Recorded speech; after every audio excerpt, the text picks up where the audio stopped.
Good afternoon આરતી શરૂઆત આપણે નિફ્ટીની દિગ્ગજ કંપની એક્સિસ બેંકથી કરશું તો તેનો નફો જે છે તે 6,221 કરોડથી ઘટીને 6,116 કરોડ રહેવાની શક્યતા બનતી જોવા મળી રહી છે. ત્યાં એનઆઈના ફ્રન્ટમાં પણ ઘટાડાની જ અનુમાન બનતા જોવા મળી રહ્યા છે અને 12,798 કરોડ પર અનુમાન જે એનઆઈના આવી શકે છે.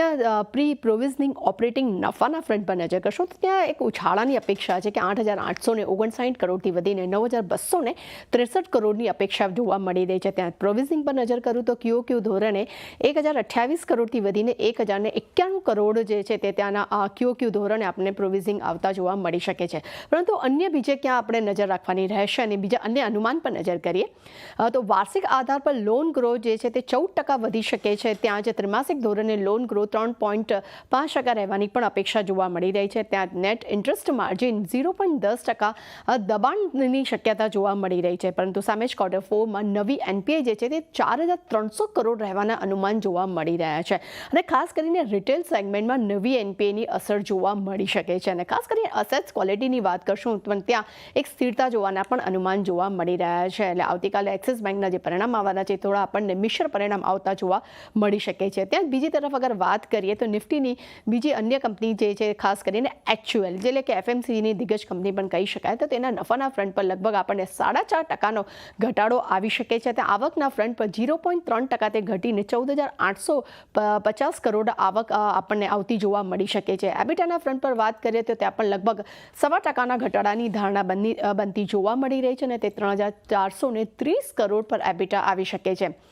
માર્જિનના ફ્રન્ટ પર પણ દબાણ જ જોવા મળી શકે છે. 23.3%થી ઘટીને 23.1% પર માર્જિન આપણને જોવા મળી શકે છે. પરંતુ તેના અન્ય સેગમેન્ટના અનુમાન પર પણ એક વખત નજર કરી લઈએ તો ખાસ કરીને તેમનું હોમ કેર સેગમેન્ટ જે છે તે 0% થી 0.5% તેના ગ્રોથની અપેક્ષા જોવા મળી રહી છે કે કિંમત ઘટવાની જે અસર જે છે તે આપણને હોમ કેર બિઝનેસ પર જોવા મળી શકે છે.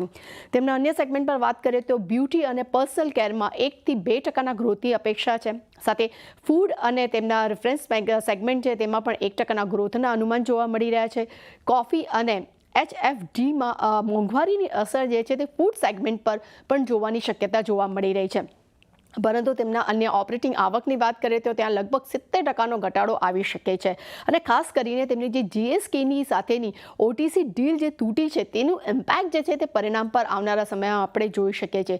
અગર માર્જિનની વાત કરીએ તો ત્યાં 1.5% થી 2% સુધારાની પણ અપેક્ષા જોવા મળી રહી છે. પરંતુ ખાસ કરીને તેની રોયલ્ટી અને તેમના એડવર્ટાઇઝિંગનો ખર્ચ જે છે તે વધ્યો છે અને આ વધતા ખર્ચની અસર જે છે તે એબિટા પર જોવા મળી શકે છે અને GSK ડીલ જે તૂટ્યા છે તેની પણ ઇમ્પેક્ટ આપણે એબિટા પર જોઈ શકીએ છીએ.